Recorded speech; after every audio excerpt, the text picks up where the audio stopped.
Salve, salve, rapaziada. Vamos aí para mais um vídeo no canal. Quinta-feira, hoje tem São Paulo. E eu só quero ver no meu pós-jogo se eu vou estar satisfeito, contente ou pé da vida. Aguardemos, rapaziada, aguardemos. Seguinte, nesse vídeo a gente vai estar comentando sobre algumas notícias, referentes ao futebol que estão circulando nessa quinta-feira. Vamos estar falando sobre a ascensão do Palmeiras, vamos estar falando aí sobre o que esperar desse jogo do São Paulo e também sobre o Pedro, que eu mudei totalmente de opinião. Essa semana eu fiz um vídeo defendendo o jogador, mas ele tá passando dos limites, ele tá se mostrando um mimado. Ele tá desrespeitando a hierarquia do Flamengo, cara.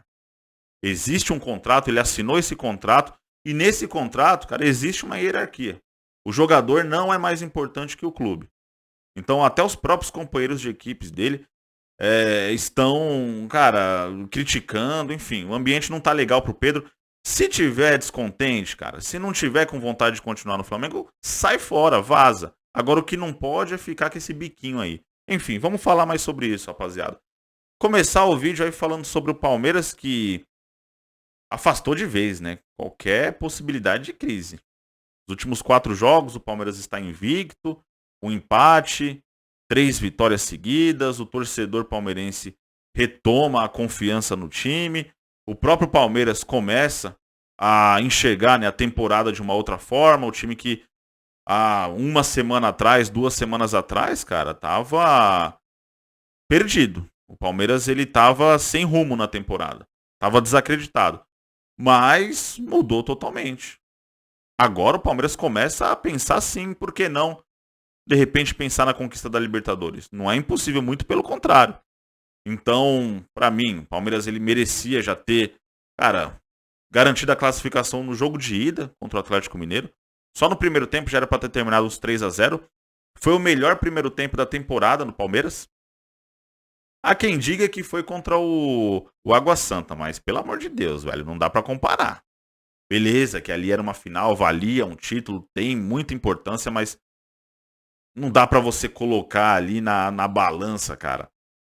Um jogo contra o Água Santa, você jogando em casa, a sua torcida comparecendo em peso, te incentivando pra um jogo de Libertadores, oitavas de finais fora de casa, estádio hostil, torcida adversária pressionando, enfim, não dá.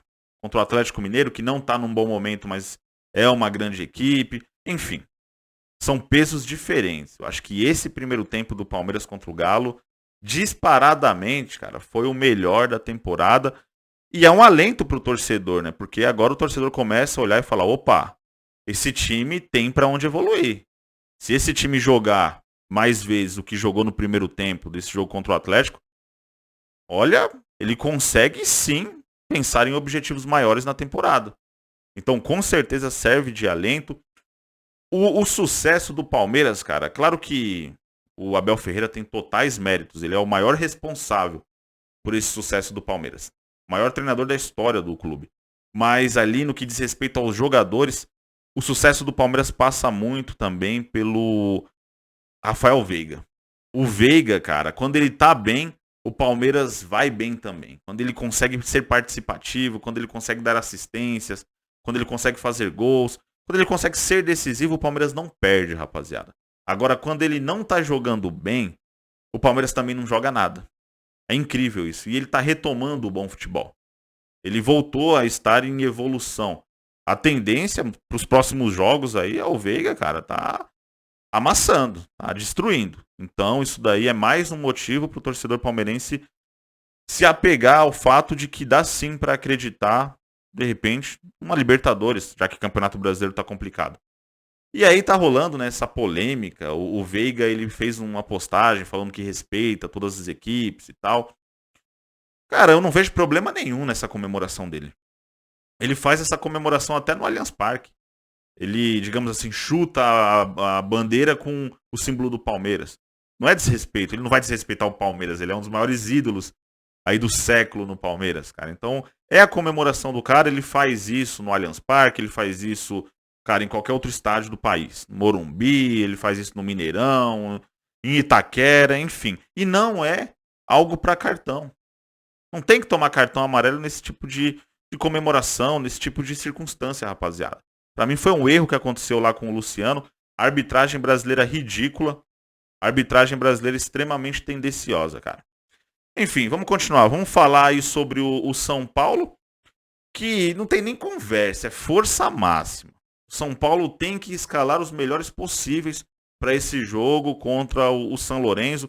O São Paulo não pode voltar para a partida no Morumbi, né, o segundo jogo, com resultado negativo, rapaziada. Claro que ainda tem Lucas, ainda tem o Rames Rodrigues para estrear. Não vai ser a força máxima do São Paulo. O São Paulo tende a ficar muito mais forte.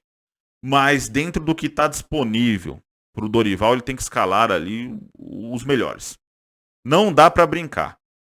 Já no sábado, o São Paulo poupou jogador, teve jogador suspenso, São Paulo estava com time misto, perdeu o gol pra caramba. Não pode passar por essa situação novamente. Não pode chegar num jogo dessa importância e perder gol. É jogo onde, se você tem uma oportunidade, vai lá e faz o gol, cara. Então eu espero que o Dorival escale força máxima. Espero que São Paulo volte da Argentina com um resultado, pelo menos um empate, né? Um resultado positivo. E também vamos falar agora sobre o Pedro, que assim, já encheu o saco essa história. Se o Pedro não tá contente no Flamengo, se ele não tá achando que o ambiente tá favorável para ele, se ele tá tretado com o elenco, enfim, sai. Sai do Flamengo, cara. Beleza, a janela de transferência já tá fechando. Cara, pede pra ficar afastado aí esses 6 meses até acabar o ano. E em dezembro, janeiro já acerta com outra equipe. Vai aparecer um caminhão de equipe querendo contratar o Pedro. Então, assim, ele tá desrespeitando a hierarquia, ele tá se mostrando mimado. Eu até entendo que o Flamengo já pisou na bola com ele, o Flamengo não liberou ele, por exemplo, pra disputar as Olimpíadas, né, se eu não me engano. Ele já foi reserva em várias circunstâncias onde ele tava bem, onde ele tava com potencial para ser titular e mesmo assim ele ficou de lado. Enfim, eu entendo que já tiveram situações onde o Pedro foi prejudicado no Flamengo. Só que é hierarquia. Se o Flamengo, se os treinadores que lá estão acham que ele não tem que ser titular, acha que ele não tem que ser liberado para competição X, competição Y, cara, ele tem que respeitar. Ele assinou um contrato. E no contrato dele tem lá, né? Questão de hierarquia. Não dá pra ele querer ficar de biquinho. E isso tudo é por causa aí do Bruno Henrique. O Bruno Henrique voltou, né, de lesão, voltou jogando bem, tá jogando muita bola, tá em evolução, vai jogar mais ainda, né, no decorrer da temporada. E o Pedro, cara, ficou irritadinho. O Pedro, ele tá com um puta de um estrelismo. É basicamente isso, velho. Então, sinceramente, vai para outro time, tem vários times interessados aí. Enfim, vai pro Palmeiras, vai pro mundo árabe, pro futebol europeu. Só não fica nessa, velho. Tem muito time querendo aí o futebol do Pedro para ele ser titular absoluto. Agora, se ele não tá satisfeito com a reserva no Flamengo, pede para não ser mais relacionado, espera esses 6 meses passarem e acerta no final do ano com uma outra equipe. Enfim, rapaziada, deixa a opinião de vocês aqui nos comentários. Tamo junto, um abraço a todos.